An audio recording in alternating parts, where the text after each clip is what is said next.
హైదరాబాద్ మొత్తం కాషాయ వర్ణంగా మారిపోయింది. ఎక్కడ చూసినా కాషాయ జెండా రెపరెపలతో పాటు జై శ్రీరామ్ అంటూ నినాదాలు మారిమోగిపోతున్నాయి. ఆలయాలన్నీ అలంకరణలు చేసిన కమిటీ సభ్యులు దేవాలయాల వద్ద భారీ స్క్రీన్లను ఏర్పాటు చేశారు. పాత బస్తీ చార్మినార్ దేవాలయం నుండి మా ప్రతినిధి కృష్ణ మరిన్ని వివరాలు అందిస్తారు.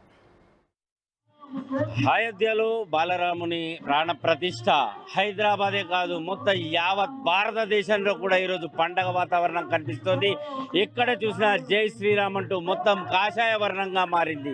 ప్రస్తుతం మనం చార్మినార్ దేవాలయం దగ్గర ఉన్నాం. ఇక్కడ మొత్తం దేవాలయాన్ని అయోధ్య రామ మందిరం తరహాలో ఏర్పాట్లు చేయడమే కాకుండా వచ్చిన భక్తుల కోసం కూడా అనేక ఏర్పాట్లు చేశారు. ఆలయానికి సంబంధించిన కమిటీ మెంబర్ మనతో పాటు నడుపుదాం. ఈ రోజు ప్రధానంగా చూసుకుంటే మనకు ఒక పండగ వాతావరణం లాగా కనిపిస్తుంది. సో ఇన్నేళ్ల కృషి ఈ రోజు ఫలించబోతుంది కదా, దాని మీద మీరు?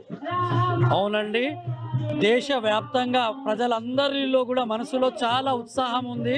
ఎందుకంటే ఎన్ని సంవత్సరాలైనా మన రాముడు అయోధ్యలో వాళ్ళ ఇంట్లో వస్తున్నారు. అయితే ఈ ఉత్సాహం చాలా ఉంది అందరి మనసులో. అదే ఉత్సాహంతో దేశవ్యాప్తంగా అన్ని గుళ్ళలో కానివ్వండి, అందరి ఇంట్లలో కానివ్వండి, ఇవాళ ఒక పండుగ లాగా చేయబడుతున్నాము. ఇవాళ మీరు చూడొచ్చు, చార్మినార్ భాగ్యలక్ష్మి దేవాలయం దగ్గర కూడా ఒక అయోధ్య మందిరం ఉంది. ఒక జాంకీ రూపంలో తయారు చేసి దేవుణ్ణి పూర్వ అమ్మవారిని అలంకరణతోటి చేసి ప్రజలందరికీ కూడా అయోధ్య దర్శనం కావాలని ఒక పెద్ద ఎల్ఈడి స్క్రీన్ పెట్టి ఇక్కడ అందరికీ భగవంతుడు శ్రీరాముంది దర్శనం లభించాలని ఒక ఆశతోటి మేము ఇక్కడ ఏర్పాటు చేయడం జరిగిందండి. ఈరోజు ఏమన్నా పూజా కార్యక్రమాలు, ప్రత్యేకమైన పూజా కార్యక్రమాలు లాంటివి ఏమైనా ఏర్పాటు చేశారా? ఉదయం 7 గంటలకు అమ్మవారి ఆరతితోటి మొదలైన అమ్మవారి దర్శనం ఇవాళ దినం మొత్తం భజనలతోటి ఇట్లా పూల అలంకరణతోటి ప్రసాదాలతోటి జరుగుతుందండి.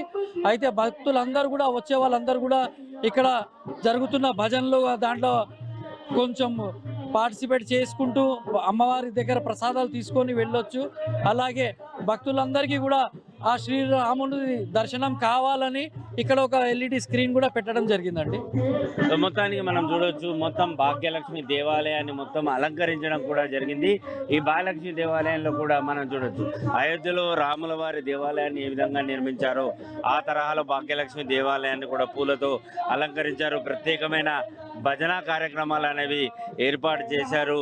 మొత్తం ఈరోజు ఏదైతే అక్కడ అయోధ్యలో విగ్రహ ప్రాణ ప్రతిష్ఠ జరిగే వరకు ఈ భక్తులకు ఏదైతే ఈ భజన కార్యక్రమాలు అనేవి కొనసాగుతూ ఉంటాయి.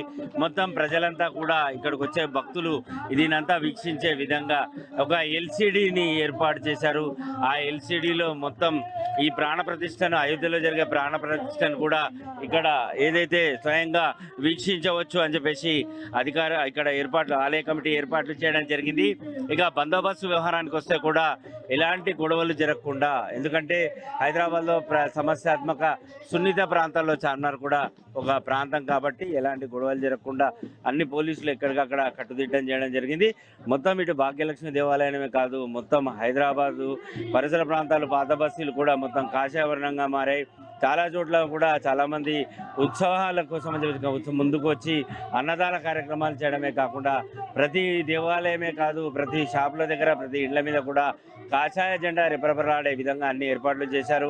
భాగ్యలక్ష్మి దేవాలయంలో కూడా అమ్మవారితో పాటు అటు రాముల వారి విగ్రహాలను కూడా ఏర్పాటు చేసి ప్రత్యేకమైన విగ్రహాలు ఏర్పాటు చేసి ఆ ఉత్సాహాన్ని రాముల వారు, సీత, లక్ష్మణ్, ఆంజనేయ స్వామి విగ్రహాలని ఏర్పాటు చేసి మొత్తం ఆ విగ్రహాల పూజా కార్యక్రమాలు అనేవి ప్రారంభించారు. ఆ విగ్రహం వ్యవహారానికి సంబంధించి కూడా అన్ని ఏర్పాట్లు అనేది చేస్తూ భక్తులందరికీ కూడా అయోధ్యలో ఉండే విధంగా మొత్తం ఏర్పాట్లు అనేవి చేసి భక్తుల కోసం అని చెప్పేసి అంతా ఎల్సిడి ఏర్పాట్లు చేయడమే కాకుండా అయోధ్య వ్యవహారానికి సంబంధించి ప్రతి క్షణం కూడా వీక్షించే విధంగా అంతా సుందరంగా తీర్చిదిద్దడం కూడా జరిగింది, అన్ని ఏర్పాట్లు చేయడం.